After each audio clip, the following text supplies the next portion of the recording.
வணக்கம். காலை நேர செய்திகள். முதலில் தலைப்புச் செய்திகள். தமிழரசின் தலைமையை ஸ்ரீதரன் உடனேற்க வேண்டும். மாவை சிறப்பு கடிதம். சசிகலாவுக்கு நேர்ந்த கதி. வேட்பாளர் தெரிவில் அம்பலமான சுமந்திரனின் சூழ்ச்சி. கட்டுநாயக்க அதிவேக நெடுஞ்சாலை தற்காலிகமாக முடக்கம். வன்னியில் 2 ஆசனங்கள் உறுதி. EPDP தரப்பு ஆணித்தரம். அனுரவிடம் பதவி விலகல் கடிதத்தை சமர்ப்பித்த மற்றுமொரு முக்கிய அரசு அதிகாரி. JVP தமிழ் மக்களின் இனப்பிரச்சினையை தீர்க்காது. முன்னாள் தமிழ் MP பகிரங்கம். ரணிலுக்கு வெளிநாட்டு உணவு என்ற தகவலை மறுத்துள்ள ஐக்கிய தேசிய கட்சி. தொடர்வென விரிவான செய்திகள். இலங்கை தமிழரசுக் கட்சியின் தலைமை பதவியில் இருந்து விலகுவதாக அறிவித்துள்ள மாவை சேனாதிராஜா கட்சியின் தலைவர் பொறுப்பை உடனேற்குமாறு கோரி கட்சியின் உறுப்பினர் சிவஞானம் ஸ்ரீதரனுக்கு கடிதம் அனுப்பியுள்ளார். மேலும் அந்த கடிதத்தில் குறிப்பிடப்பட்டுள்ளதாவது: மாவை சோமசுந்தரம் சேனாதிராஜா ஆகிய நான் இதுவரை இலங்கை தமிழரசுக் கட்சியின் தலைமை பொறுப்பில் இருந்து செயற்பட்டு வந்திருக்கின்றேன். இலங்கை தமிழரசுக் கட்சியின் 17வது தேசிய மாநாடு 2024 ஜனவரி 21 நடைபெற்ற போது பொதுக்குழுவில் தாங்கள் கட்சியின் தலைவராக தெரிவு செய்யப்பட்டிருந்தீர்கள். தாங்கள் அந்த வகையில் தமிழரசுக் கட்சியின் தலைவர் பொறுப்பை இன்னும் ஏற்கவில்லை. அதனால்தான் நான் தொடர்ந்தும் கட்சியின் தலைவராக செயலாற்றி வந்துள்ளேன். அந்த பொறுப்பை உடனேற்று தலைவராக செயற்படுமாறு அன்றிலிருந்து பல தடவைகள் வற்புறுத்தி வந்துள்ளேன். 2024 அக்டோபர் 7 இலங்கை தமிழரசுக் கட்சியின் பொறுப்பிலிருந்து விலகியிருக்க தீர்மானித்துள்ளேன் என்பதை இந்த கடிதம் மூலம் அறிய தருகின்றேன். எனவே இலங்கை தமிழரசுக் கட்சியின் தலைவர் பொறுப்பை உடனேற்று நிறைவேற்றி செயற்படுமாறு வற்புறுத்தி கேட்டுக்கொள்கின்றேன் என்று தெரிவித்துள்ளார். இந்நிலையில் குறித்த கடிதத்தின் பிரதி இலங்கை தமிழரசுக் கட்சியின் பதில் பொதுச் செயலாளர் வைத்தியர் ப. சத்தியலிங்கத்துக்கும் அனுப்பப்பட்டுள்ளமை குறிப்பிடத்தக்கது. நாட்டில் நடந்து முடிந்த ஜனாதிபதி தேர்தலில் இருந்து அரசியல் ரீதியான முரண்களை சந்தித்துக் கொண்டிருக்கும் இலங்கை தமிழரசுக் கட்சியானது நாடாளுமன்ற தேர்தல் நிலைப்பாடுகளிலும் பெரும் விமர்சனங்களை பெற்று வருகின்றது. கட்சியின் சிரேஷ்ட தலைமைகளுக்கு இடையில் காணப்படுகின்ற கருத்து வேறுபாடுகளும் நிலைப்பாடுகளும் தமிழரசுக் கட்சியை இன்று விமர்சனங்களுக்கு உள்ளாக்கியுள்ளது. பொதுத் தேர்தலில் இலங்கை தமிழரசுக் கட்சியின் சார்பில் வடக்கு கிழக்கில் போட்டியிடும் வேட்பாளர்கள் இறுதி செய்யப்பட்டுள்ளனர். இந்த இறுதி முடிவின் பின்னர் கட்சியின் முக்கியஸ்தர்கள் பலர் பதவி விலகியுள்ளனர். கட்சிக்குள் இருக்கும் உட்பூசல்களே இதற்கு காரணம் என கருத்துக்கள் அடுக்கப்பட்டாலும் தற்போதைய அக்கட்சியின் பேச்சாளரான MA சுமந்திரனின் காய் நகர்த்தல்களே இவ்வாறான பிளவுக்கு காரணம் என கூறப்படுகின்றது. சுமந்திரனின் முடிவுகளில் நாட்டமில்லாத முன்னணி உறுப்பினர்கள் தற்போது கட்சியில் இருந்து வெளியேறியுள்ளனர். இதில் முக்கிய வெளியேற்றமாக ஜனாதிபதி சட்டத்திரணி KV தவராசாவின் வெளியேற்றமும் முன்னாள் கட்சித் தலைவரான மாவை சேனாதிராஜாவின் வெளியேற்றமும் விமர்சனங்களை சுமந்துள்ளது. இதுகுறித்து ஆராயும் நோக்கோடு தமிழரசுக் கட்சியில் இருந்து வெளியேறிய ஜனாதிபதி சட்டத்திரணி KV தவராசாவுடன் நேர்காணல் ஒன்று முன்னெடுக்கப்பட்டது. இதில் கலந்து கொண்ட அவர் தமிழரசுக் கட்சியில் காணப்படும் முரண்களையும் பக்கச்சார்பான செயற்பாடுகளையும் ஆதங்கங்களாக வெளிப்படுத்தியுள்ளார். இதில் குறிப்பாக 2020 ஆண்டு நடைபெற்ற நாடாளுமன்ற தேர்தலில் முக்கிய பெண் பிரதிநிதியான சசிகலா ரவிராஜ் 24,000 வாக்குகளை தமிழரசுக் கட்சியின் சார்பில் பெற்றிருந்த போதும் அவருக்கான இடம் கட்சியில் ஒதுக்கப்படாமை பின்னடைவான போக்கை எடுத்துக்காட்டுவதாகவும் கூறியுள்ளார். மேலும் தனக்கான முகவர்களை வைத்து அரசியலை நகர்த்த நினைக்கும் MA சுமந்திரன் ஒதுக்கப்பட வேண்டியவர்களை ஒதுக்கி சசிகலா போன்றோரை வெளியேற்றியமை அவரின் சூழ்ச்சிகளை அம்பலப்படுத்தியுள்ளது என்றும் கூறியுள்ளார். கொழும்பு கட்டுநாயக்க அதிவேக நெடுஞ்சாலையின் ஒரு பாதையை தற்காலிகமாக மூடுவதற்கு தீர்மானிக்கப்பட்டுள்ளது.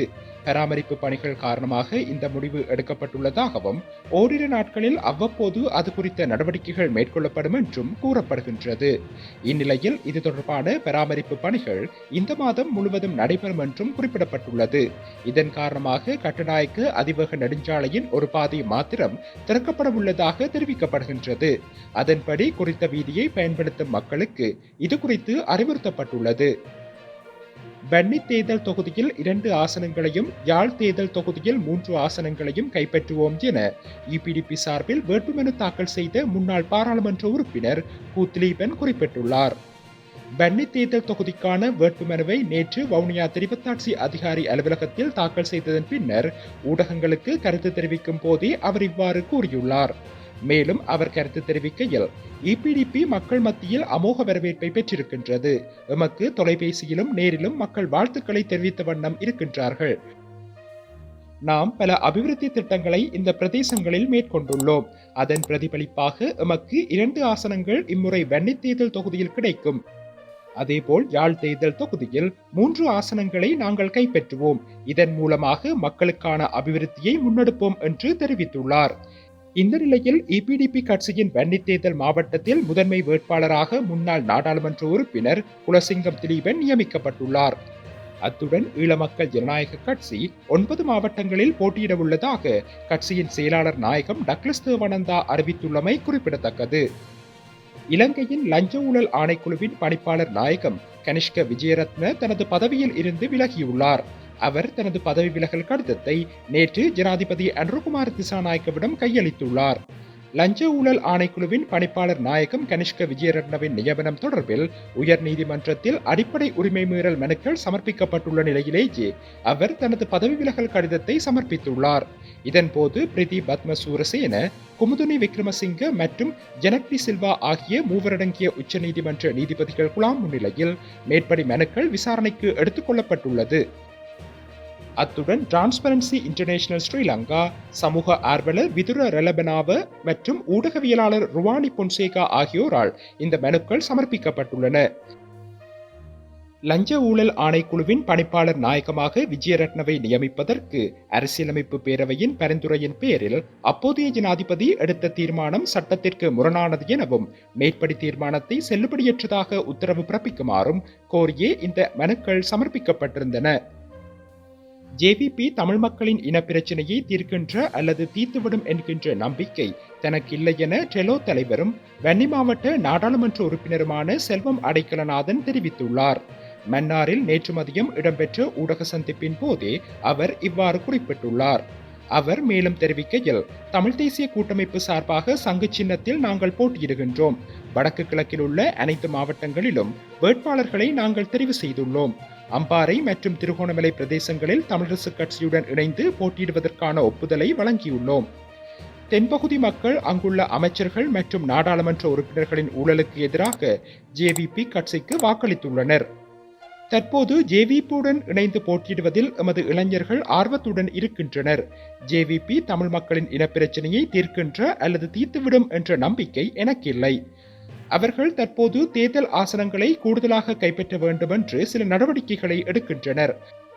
அந்த வகையில் எமது இனப்பிரச்சனையாக இருக்கலாம், எமது நிலங்கள் அபகரிக்கப்படுகின்ற விடயங்களாக இருக்கலாம். கடந்த காலங்களில் அனுபவித்த துப்பாக்கி சத்தங்கள் இல்லாத எமது தேசத்தை அனுபவிக்கின்ற நிலைப்பாடுகளை இந்த ஜேவிபி அரசாங்கம் நிறுத்துமா என்கின்ற கேள்வி எனக்கு இருக்கின்றது என்றும் தெரிவித்துள்ளார். முன்னாள் ஜனாதிபதி ரணில் விக்ரமசிங்கே வெளிநாட்டு சமையல்காரர்கள் வெளிநாட்டு உணவு மற்றும் மேலதிக பாதுகாப்பு என்பவற்றை கோரவில்லை என ஐக்கிய தேசிய கட்சியின் பிரதி தலைவர் ருவான் விஜயவர்தன தெரிவித்துள்ளார். இந்த நிலையில் விலக்கிக் கொள்ளப்பட்ட விக்ரமசிங்கவின் பாதுகாப்பு மீண்டும் வழங்கப்பட்டுள்ளதாக பதில் பொலிஸ்மா அதிபர் தெரிவித்திருந்த கருத்தை கட்சி நம்புவதாகவும் விஜயவர்தன விசேட அறிக்கை ஒன்றில் கூறியுள்ளார். ஜனாதிபதி தேர்தலின் பின்னர் முன்னாள் ஜனாதிபதி ரணில் விக்ரமசிங்கவிற்கு எதிராக சமூக வலைதளங்களில் சேறு பூசும் பிரச்சாரங்கள் இடம்பெற்று வருகின்றன. எனினும் அவை முற்றிலும் தவறானவை என்று ருவான் விஜயவர்தன குறிப்பிட்டுள்ளார். அத்துடன் முன்னாள் ஜனாதிபதியோ அல்லது அவருடைய துணைவியார் மைத்ரி விக்ரமசிங்கவோ ஜனாதிபதி மாளிகையை தமது தனிப்பட்ட பாவனைக்கு பயன்படுத்தவில்லை. அவர்கள் அதை உத்தியோகபூர்வ பணிகளுக்கு மட்டுமே பயன்படுத்தினர். அதே நேரம் வெளிநாட்டு சமையல்காரர்களை அழைத்து வெளிநாட்டு உணவுகளை உட்கொண்டதாக கூறப்படும் குற்றச்சாட்டும் முற்றிலும் தவறானது. இது துரோகத்துடன் வெளியிடப்பட்ட செய்திகளாகும் என்றும் அவர் தெரிவித்துள்ளார். இதற்கிடையில் ஜனாதிபதி மாளிகையின் சமையல் கூடம் என்று பரப்பப்பட்ட காணொலியும் முற்றிலும் தவறானது. இது அறிவு குறைந்தவர்களால் இது பகிரப்படுகின்றது என்று விஜயவர்தன விளக்கமளித்துள்ளார். இது தேசத்திற்காக சேவையாற்றிய விக்ரமசிங்கவின் குணாதிசயத்தை படுகொலை செய்ய முயற்சி என்றும் ஐக்கிய தேசிய கட்சியின் பிரதி தலைவர் ருவான் விஜயவர்தன தெரிவித்துள்ளார்.